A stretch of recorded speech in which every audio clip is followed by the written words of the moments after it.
Muy bien, bienvenidos sean todos y todas a estos encuentros que estamos teniendo durante, durante todo este tiempo de preparación para lo que es nuestro Congreso Irrefrenable Misericordia. Yo creo que ya ustedes en su mayoría saben lo que es Irrefrenable Misericordia. Irrefrenable Misericordia es una conferencia de 4 días intensivos de formación, capacitación y crecimiento en el área específica de la sanación. Y abordamos ahí la sanación física, la sanación interior y también tocamos algo de la sanación espiritual, que es la liberación. Y próximamente vamos a estar en la diócesis de Mexicali, ahí en California, en el lado de México, compartiendo junto a Sergio Soto, Miguel Horacio, Padre René Álvarez, Padre Miguel Ángel Ramos, la doctora Mary Gili, Monseñor Joseph Espaillat, el saludo que nos va a enviar también Monseñor de la Rosa, de manera que vamos a estar casi todo el equipo de Irrefrenable Misericordia compartiendo esta experiencia. Será algo hermoso este año. Vamos a estar en esta diócesis donde tenemos amigos que tanto amamos, donde tenemos amigos que tanto queremos. Y a ti te motivamos a que te animes a vivir y a compartir esta experiencia con nosotros. Ustedes ya de alguna manera al obtener este enlace para entrar en esta reunión, ya tuvieron acceso a la información del lugar de lo que es y lo que son los irrefrenables misericordia. Y esperamos que te motive. Ya hay una cantidad de personas de distintos países que se van a hacer presentes en esta experiencia de irrefrenable misericordia. Y si usted va, si ya usted tomó la decisión de ir, y ya está con las maletas listas para tomar el vuelo, para tomar el camión, ponga ahí en la mensajería, yo voy, para nosotros entonces sentirnos más cerquita desde ya a esta experiencia que vamos a tener en Mexicali de irrefrenable misericordia. En España es de madrugada ahora y veo que hay alguien de España conectado aquí en esta sala de Zoom. Así que es una alegría tener gente de tantos lugares conectados junto a nosotros en esta experiencia. Así que vuelvo y repito, si vas a Irrefrenable Misericordia, te voy a invitar a que pongas un hashtag ahí y ponga yo voy a Irrefrenable Misericordia. Y así ya vamos a ir creando como esta cultura y esta transmisión de lo que es esta experiencia de Irrefrenable Misericordia. Aquí yo estoy viendo que ya hay gente que Zaire puso yo voy, Dulce, claro que sí, Dulce puso que va, allá nos veremos, Dios mediante y demás. El tema de esta noche, a ustedes se les envió una promoción y el tema, el título era, o es más bien, eh, de vuelta a la visión original, de vuelta a la visión original. Y yo quiero tocar el día de hoy, así como ustedes, en este ratito que vamos a estar aquí, porque esto es una probadita de todo lo que vamos a ver primero en Mexicali. Quiero tomar como texto base el libro del Apocalipsis. Apocalipsis, capítulo 2, capítulo 2 del 1 en adelante. Apocalipsis 2 del 1 en adelante. Dice el texto, hay gente que quizás por alguna razón no escuchó, se le cortó su internet, da igual. Si hay alguien que puede decir de los chicos del equipo, que pueda ahí poner las citas bíblicas que yo vaya mencionando para que así nadie se sienta perdido y cualquier cosa en el chat pueda ver la cita bíblica. Dice el texto bíblico, al ángel de la iglesia de Éfeso, escribe, esto dice el que tiene las 7 estrellas en su mano derecha, el que camina entre los 7 candeleros de oro. Conozco tu conducta, tus fatigas y tu paciencia, y que no puedes soportar a los malvados, y que pusiste a prueba a los que se llaman apóstoles sin serlo, y descubriste su engaño. Tienes paciencia y has sufrido por mi nombre, y esto sin desfallecer. Pero tengo contra ti que has perdido tu amor primero. Date cuenta, pues, de dónde has caído, arrepiéntete y vuelve a tu conducta primera. Si no, iré a ti y cambiaré de su lugar tu candelero, si no te arrepientes. Tienes, en cambio, a tu favor que detestas el proceder de los Nicolaitas. Será un grupo como eh, era un grupo social que promovían la depravación en todas sus formas y el libertinaje. Los Nicolaitas, que yo también detesto. El que tenga oídos, oiga lo que el Espíritu dice a las iglesias. Al vencedor le daré a comer del árbol de la vida que está en el paraíso de Dios. Esto, hermanos, es palabra de Dios. De vuelta a la visión original. Eh, la visión es, por así decirlo, la actividad principal del ojo. La actividad principal del ojo. Todos los sentidos, tenemos 5 sentidos, y cada uno de los sentidos tiene un órgano y tiene una función. Por ejemplo, el órgano de la nariz tiene la función de oler, el oído tiene la función de escuchar, la piel, que es el órgano más grande del cuerpo, tiene la función del tacto, la lengua y todo el paladar tiene la función del gusto, y el ojo tiene la función de ver. Y de acuerdo a lo que plantean estos filósofos, eh, por ejemplo, Aristóteles decía que nada hay en la mente que no haya entrado por los sentidos. Y también señalaba Aristóteles eh, que la mayor cantidad de información que una persona absorbe tiene que ver con lo que ve. Y no solamente Aristóteles, sino que si uno consulta expertos en el área de las neurociencias, uno se va a dar cuenta que muchos psicólogos, muchos psiquiatras, muchos neurocientistas señalan que parte de la cosmovisión que uno tiene del mundo, que la forma en la que nosotros vemos el mundo está directamente relacionada a aquello que entra por lo que nosotros vemos. Por eso ya hay estudios avanzados que hablan de personas que tienen malestares para dormir, y estos malestares tienen absolutamente que ver con la higiene que la persona tiene antes de dormir. Si usted se acuesta viendo noticias, si se acuesta viendo una película de terror, si se acuesta escuchando una música que altera un poco la dinámica de sus sentidos en una etapa de la noche en la que las defensas ya se están preparando para dormir, pues todo esto de alguna forma afecta su conducta durante la etapa del sueño. Entonces, la visión que uno tiene de las cosas permite que uno se relacione de una manera determinada con esas cosas.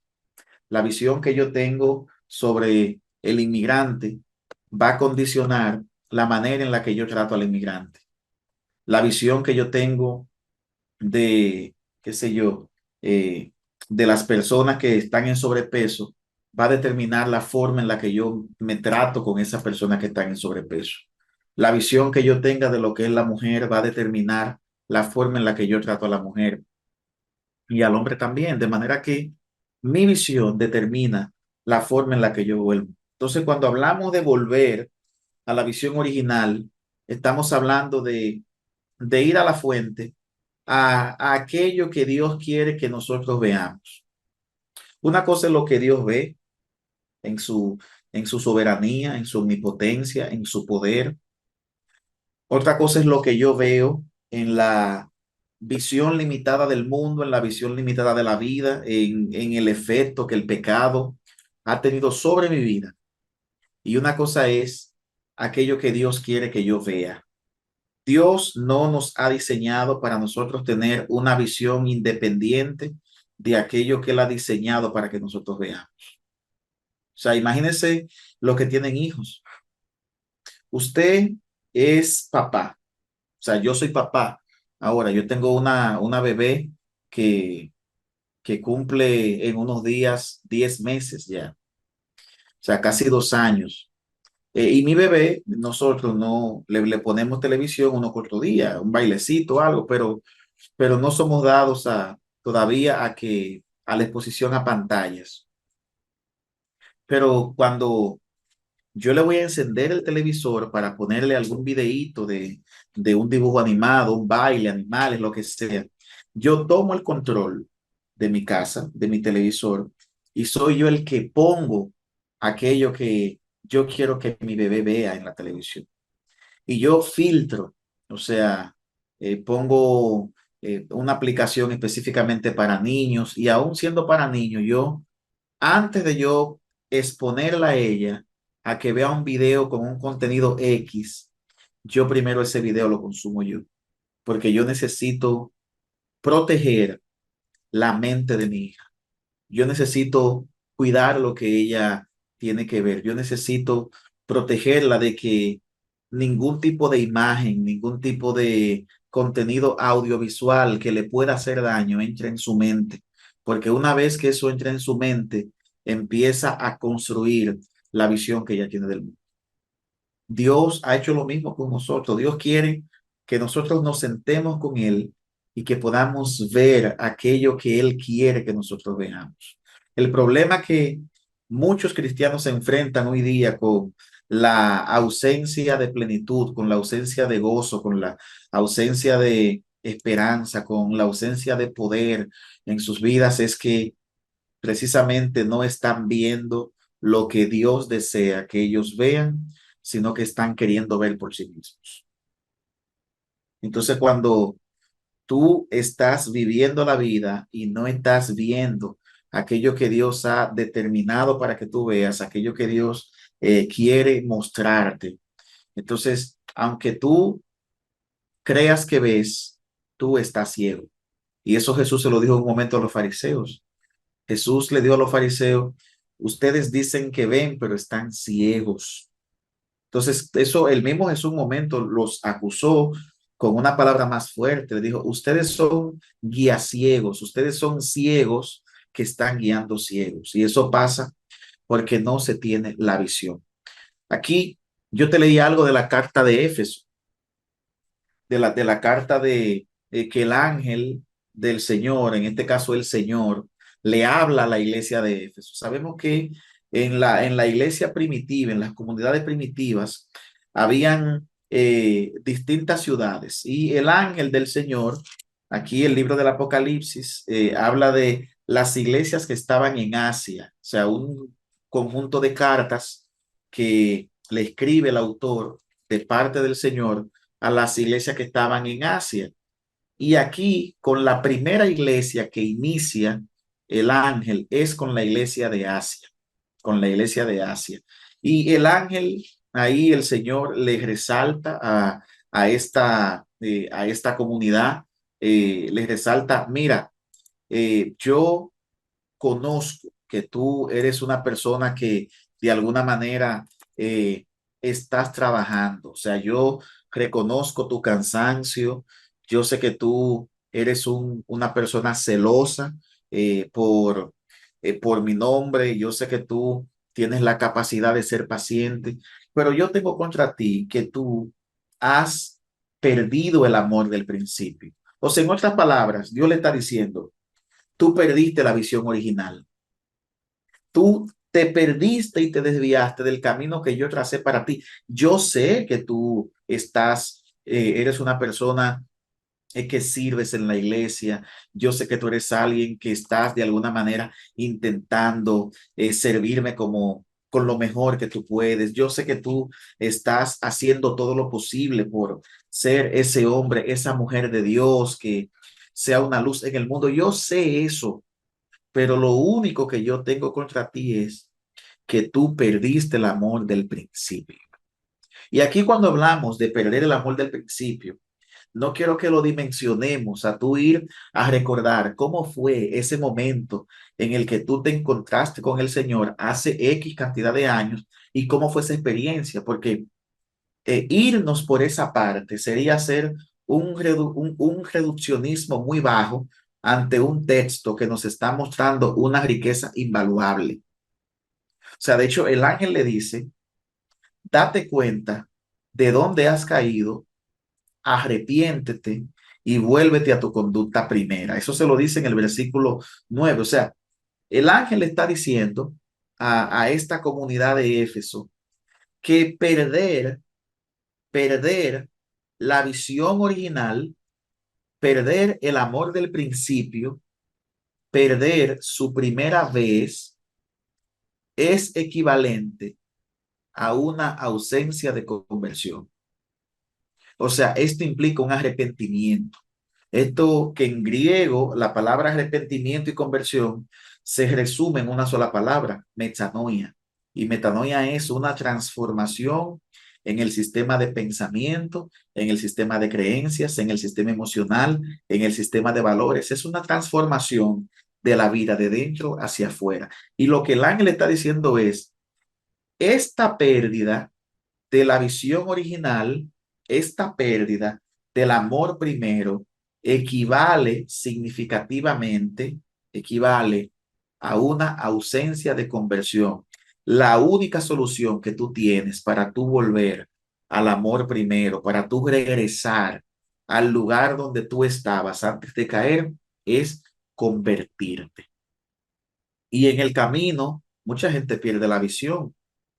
Hay gente que ahora salvando obviamente lo que tiene que ver eh, con las luchas que como cristianos tenemos que tener en el mundo. Pero hoy día mucha gente ha sustituido el anuncio del querigma por una promoción ideológica. Hoy día mucha gente ha sustituido la batalla espiritual de la que habla el apóstol Pablo en Efesios 6 por una batalla cultural promovida muchas veces por personas y entidades que están desvinculadas del Evangelio de Jesús. Pueden estar en la iglesia, pero estar en la iglesia no equivale a ser cristiano. Usted puede estar en la iglesia por muchas razones y ser cristiano. Eso es como usted estar en un campo de fútbol. El hecho de que usted esté en un campo de fútbol, eso no lo hace futbolista. Entonces, perder la visión original para el Señor, de acuerdo a lo que está diciendo este texto, equivale a una especie de pecado del que hace falta arrepentimiento y conversión. Incluso Dios le dice, si tú no vuelves a lo de antes, si tú no regresas a tu lugar, yo mismo iré y cambiaré de su lugar tu candelero. O sea, esa luz que Dios a ti te ha dado, esa fuerza del Espíritu para hacer sal de la tierra y luz del mundo, la vas a perder si no te arrepientes, dice el ángel. La vas a perder. Entonces, cuando el ángel le dice a la comunidad de Éfeso, ¿a dónde es que tienes que regresar? Yo quiero leerte rápidamente algo que señala la palabra de Dios en el libro de Hechos de los Apóstoles. Hechos de los Apóstoles, en el capítulo 19, Hechos de los Apóstoles, capítulo 19, dice lo siguiente. Voy a leer como algunos versículos así alternos, así que eh, para que los que están escribiendo sepan, porque es muy amplio y no me quiero detener en todo porque tenemos poco tiempo. Dice, ocurrió que mientras Apolo estaba en Corinto, Pablo atravesó las regiones altas y llegó a Éfeso y encontró allí algunos discípulos. Les preguntó, recibieron el Espíritu Santo cuando abrazaron la fe. Ellos contestaron, pero si nosotros no hemos oído decir siquiera que exista un Espíritu Santo. Entonces, eh, Pablo les pregunta, pues, ¿qué bautismo recibieron? El bautismo de Juan, les respondieron. Entonces, ahí Pablo les explica que les dice que Juan bautizó con un bautismo de conversión, diciendo al pueblo que creyeran en el que tenía que venir después de él, o sea, dice Pablo, en Jesús. Cuando oyeron esto, se bautizaron en el nombre del Señor, y habiéndoles Pablo impuesto las manos, vino sobre ellos el Espíritu Santo, y se pusieron a hablar en lenguas y a profetizar. Eran en total unos 12 hombres. Esto te leí entre el versículo 1 y el versículo 7, del 1 al 7. Pero voy a continuar. Dice el texto, entró en la sinagoga y durante 3 meses hablaba con valentía, discutiendo acerca del reino de Dios e intentando convencerles. Pero como algunos se obstinaban, no se dejaban persuadir y hablaban mal del camino ante la gente. O sea, hablar mal del camino era a los cristianos, porque a ellos le llamaban los seguidores del camino. Entonces, dice, rompió con ellos y formó un grupo aparte con los discípulos, discutiendo diariamente en la escuela de Tirano. Esto duró 2 años, de forma que pudieron oír la palabra del Señor todos los habitantes de Asia, tanto judíos como griegos. O sea, fíjate que aquí señala 2 años, luego hay otro texto que señala que Pablo duró 3 años en Éfeso. O sea, Pablo duró 3 años en la comunidad de Éfeso. Fue el lugar en el que Pablo más tiempo duró.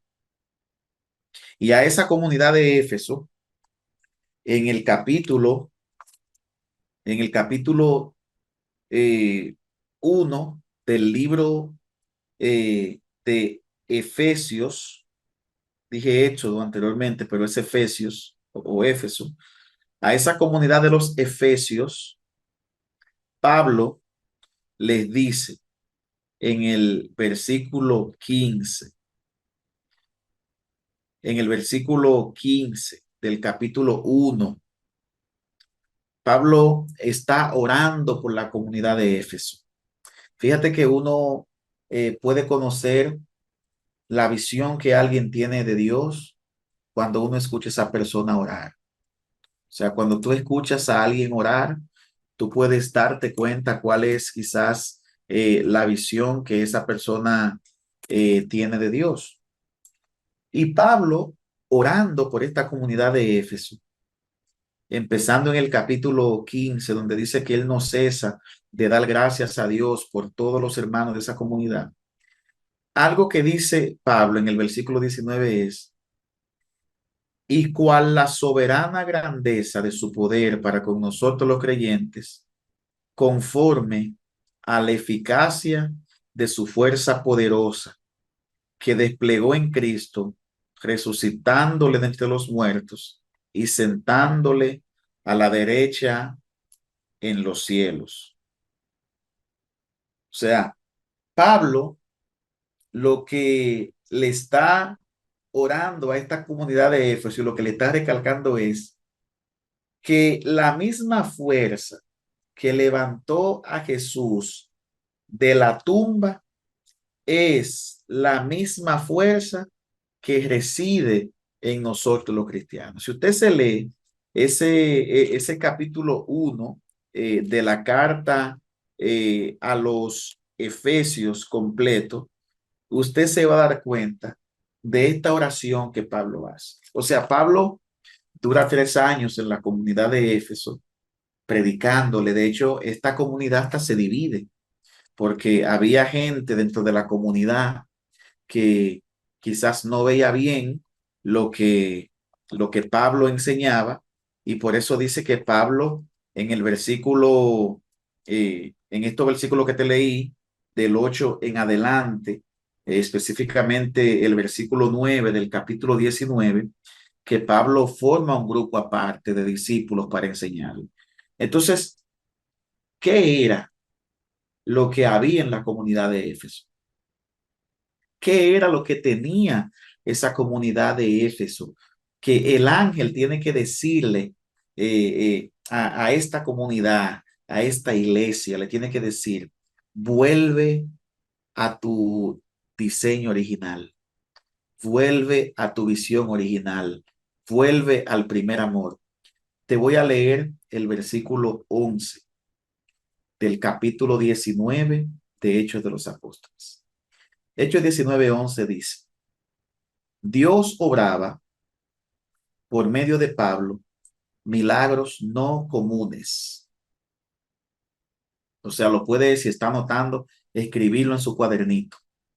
Dios obraba por medio de Pablo milagros no comunes. De forma que bastaba aplicar a los enfermos los pañuelos o mandiles que había usado y se alejaban de ellos las enfermedades y salían los espíritus malos.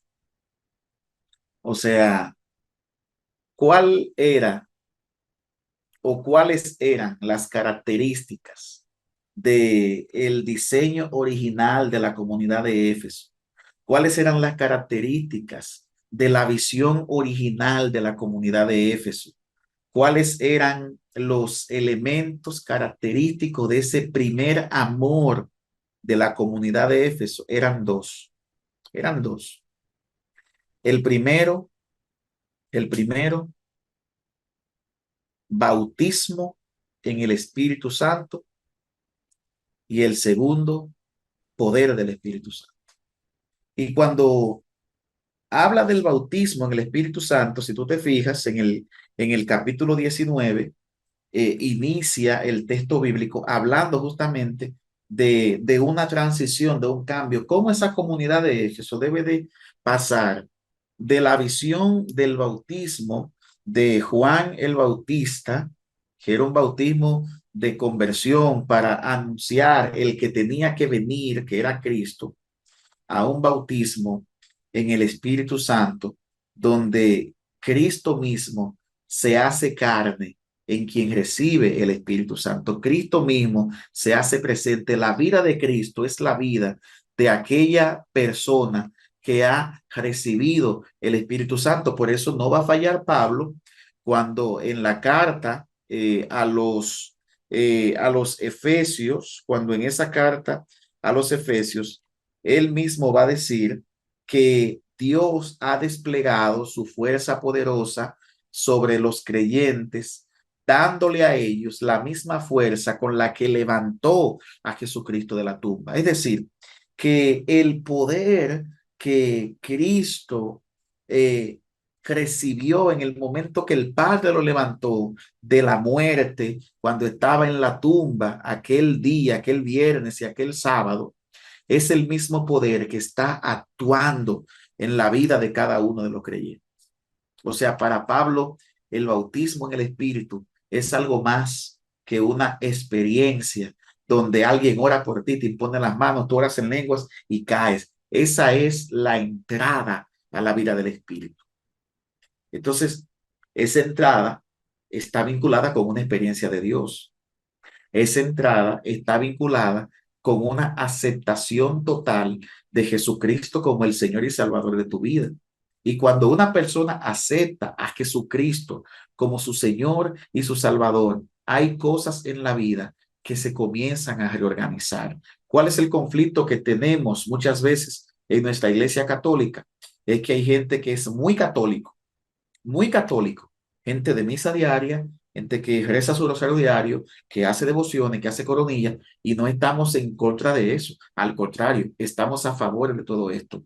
Pero muchas veces todas estas prácticas religiosas están vacías de una experiencia genuina con el Espíritu Santo. Por eso el Papa, San Juan Pablo II, la primera vez que visita América y viene aquí a Santo Domingo, República Dominicana, un 26 de enero del año 1979, el Papa Juan Pablo II va a decir: yo les invito y les animo a que vivamos esta experiencia, este encuentro con abiertos a la experiencia de Jesucristo, y que todos tengamos una experiencia con Jesucristo resucitado, que sea de ojo abierto y de corazón palpitante. O sea, de manera que hay gente que necesita regresar a este amor, que necesita tener necesariamente una experiencia de Dios, necesita encontrarse con Jesús, necesita experimentar ese cambio. Porque fíjate que en el versículo 19, en el capítulo 19, perdón, esta gente eran expertas en el bautismo de Juan, pero esta gente no sabía que el bautismo de Juan estaba apuntando a un sitio. Y es Pablo que le dice, el bautismo de Juan, Pablo añadió, versículo 3, o el versículo 4, perdón, dice, Pablo añadió, Juan bautizó con un bautismo de conversión, diciendo al pueblo que creyesen en el que había de venir después de él, o sea, en Jesús. Esta gente había recibido el bautismo de Juan y no tenían idea de hacia dónde apuntaba el bautismo de Juan, no tenían idea de que el bautismo de Juan apuntaba hacia Cristo. Entonces, ¿cuáles eran las características de esta comunidad de Éfeso? Que era una comunidad, primero, era una comunidad caracterizada por la experiencia del bautismo en el Espíritu Santo. Yo no te quiero hacer la pregunta, o la hago, pero no quiero que me la respondas. ¿Has tenido tú una experiencia del bautismo en el corazón del Espíritu Santo? ¿Has tenido tú una experiencia de, de sentirte, de percibirte, de saberte profundamente amado, restaurado, rescatado por el Señor? ¿Has vivido tú una experiencia que te ha desorientado la vida y que después de tú haber vivido esa experiencia, tú pierdas el horizonte total de tu existencia y necesites reescribir tu vida, tu futuro y tu historia desde Cristo?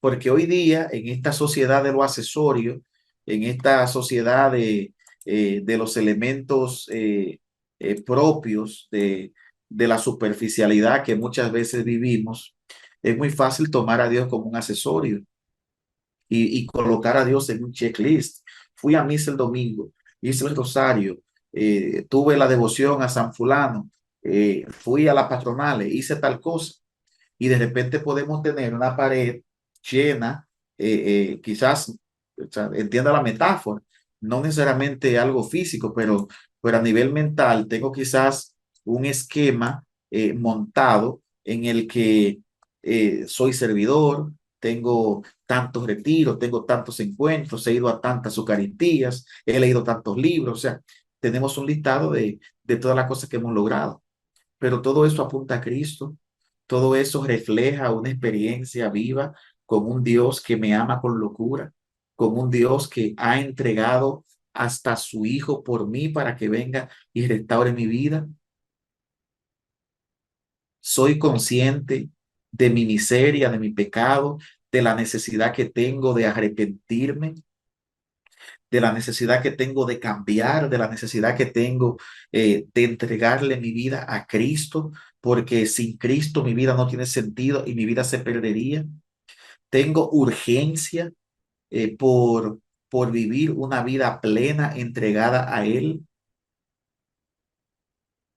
Me duele estar sin su presencia cuando pasan días y no me atrevo ni siquiera a sentarme un rato, a estar en intimidad con Él. Eso lo da la experiencia del bautismo en el Espíritu Santo.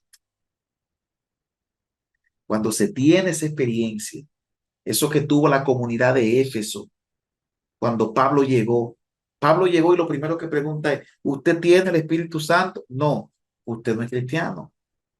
Y fíjate qué curioso, por ahí andaba en esa comunidad de Éfeso, eh, por ahí anduvieron otros. Por ahí anduvo hasta Apolo en un momento. Y que luego estaba allá en Corinto. Se movilizó y no vamos a entrar ahora en una clase de geografía bíblica. Pero cuando Pablo llega a Éfeso, Pablo por lo primero que pregunta es, ¿esta gente tiene el Espíritu Santo? Porque Pablo sabía que si ellos no tenían el Espíritu Santo, no iban a hablar el mismo lenguaje. La visión que ellos tenían determinaba la forma en la que ellos se iban a comportar frente a otros. Por eso Pablo dijo, para que podamos hablar el mismo lenguaje, tengo que orar por ustedes para que reciban el Espíritu Santo. Y el detalle es que mucha gente habla el idioma de Juan el Bautista, habla el idioma de la ley, habla el idioma del cambio de conducta, habla el idioma del cambio de actitud, habla el idioma de la transformación que viene por las decisiones propias que la persona toma y no transiciona a la experiencia del Espíritu, que es donde el Espíritu viene a proveerte de todo lo que tú necesitas para vivir esa transformación que probablemente tanto anhelas y tanto sueñas.